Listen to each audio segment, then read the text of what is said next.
Hello everyone and welcome to another guide to the Contention server in DCS. This time we're looking at how you can use combined arms to drive vehicles around. Little note here, this is not going to include the tactical commander slot. There'll be a future video covering using tactical commander's unique features. This is just going to be about using the JTAC slot to drive your vehicles around. So first off I'm going to be covering how to do this, then I'll cover some rules of doing this, and then towards the end of the video I will look through some general tips towards setting up combined arms in general. But first off, how do you actually take control of a unit? Well, first off you are going to need the combined arms module. This is the point of the combined arms module, is to let you take control of these. You also get the JTAC slot as a nice little bonus there. So once you've got the combined arms module, you can move over to the JTAC slot on the server, and then it's just a case of clicking on the vehicle on the map that you want to take control of, and then moving to the top bar and clicking on this tiny little picture of a tank. You will then take control of that vehicle, and from there you can move it about, shoot things with it, do everything with it. So next up, what rules are on the server when you are controlling units with JTAC? The first and most important one is that if you have not spawned the units yourself, make sure you do get permission by whoever did spawn the units before you take control of them. I've never had issues with this, just ask in SRS. Most people are more than happy to have their CTLD units moved around, but do just check, they may well have been spawned for a very specific purpose and they're needing to stay where they are. Similarly, you can use the JTAC slot to control the spawned units that the server spawns, i.e. the airfield defences and so on. The rule there though is they have to stay in the area they are meant to be guarding.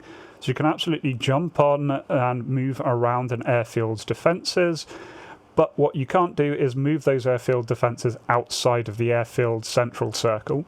And then the final thing to note is that the rules of where you can deploy CTLD troops still apply to moving the troops afterwards. So keep the units away from buildings, away from trees and hedge lines, try and keep them out in the open. Obviously, sometimes you are going to have to drive through a tree line in order to get to where you're going, but don't linger in the tree line, just drive straight through and then continue on to the next area. Equally, you may have to pass through a city when you're driving your vehicle around, but don't linger next to the buildings, move through the city, out the other side, and then continue on your way. When it comes to driving and using these vehicles, they all have a shared set of controls under combined arms. And the default ones are alright, you might very well want to change these, but basically it's WAS and D controls to turn around. Key ones to bear in mind is Enter is lock on, L is rangefinder, N is your night vision toggle mode, and you can left click to fire your main weapon, shift and left click is your secondary weapon. And really importantly, your vehicle gears are shifted with Z and X. The other thing I'd say is it is very, very useful to unbind or disable your track IR, because the track IR moves but it doesn't move the gun, and so it's rather awkward. Otherwise, it's just a case of moving around, pointing your nose where you want to fire, left clicking to fire. Now, most vehicles are going to be a lot easier to drive in third-person view, so to go to that, you press Insert.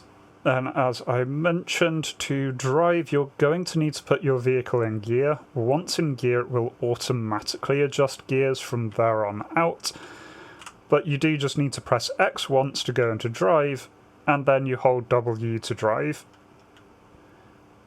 Now, very usefully, you can absolutely take advantage of target lock systems to lock a target, push the crosshairs over the target, and then push Enter. You'll see down in the lower left there is a little countdown as it is acquiring the target. Then once it's acquired the target and it's in range with things like the tracked guns here, it will appear with a little circle to let you know where to shoot. It does take a few seconds to get the tracking solution, so you do just need to give it time. and there is a limited range at which this will appear. But it's just a case of putting the crosshairs over the centre of that circle and firing. Obviously, if the target manoeuvres during this time, you will no longer have an accurate solution. But there we go, got a nice kill. With IR systems like the SA9 here, you just need to point the cursor at the target and it will automatically start locking. When you get green, that is you having a lock, but do note that these systems very often have a minimum range. So here I can't fire on this helicopter, it is within minimum range of me. One useful trick is if you hold right click, it will zoom in, and that makes it easier to maintain the cursor over the target.